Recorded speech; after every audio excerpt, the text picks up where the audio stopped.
Well, hey there, Lance here again. And as an artist, there's one thing that drives me crazy more than anything else is that when I see other artists paint and I never get to see their reference photo. Today, I would like to change that. Now, let me just preface this scenario by stating, I understand that all art doesn't need a study or a reference photo.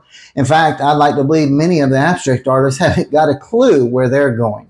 All jokes aside, though, when I set up to watch someone paint a seascape or a landscape or even a still life, I like to know the direction they're headed. I kind of relate it to writing a paper. I was always told to cite my source. Now, admittedly, I've been guilty of doing the same in the past, so today I've gathered a collection of my seascape paintings along with their reference counterparts so that you can see what I saw when I was doing the painting. Now, during this journey, you'll see the reference photo first, followed by the painted version.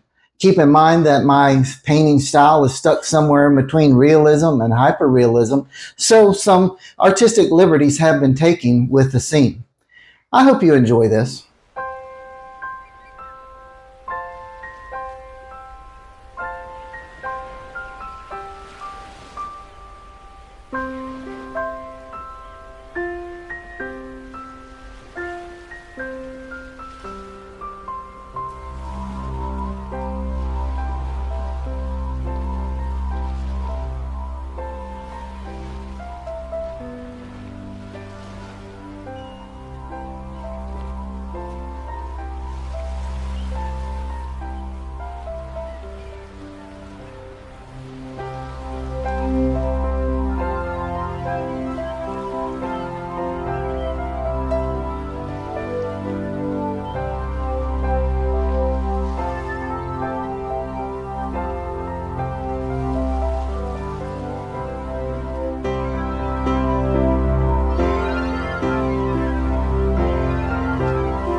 Well, there you have it, painted version right upside the reference photo.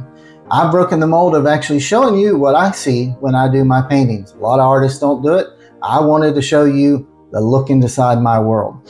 If you like this video, make sure you leave a comment saying so. Leave a comment letting me know which one I best represented to the reference photo, or just simply which one you like the most. If you haven't subscribed to the channel, make sure you do so you know when the next time I release a video. Also, if you would like to see the landscape version of this video, leave that comment in the comment section as well. Until next time, happy painting.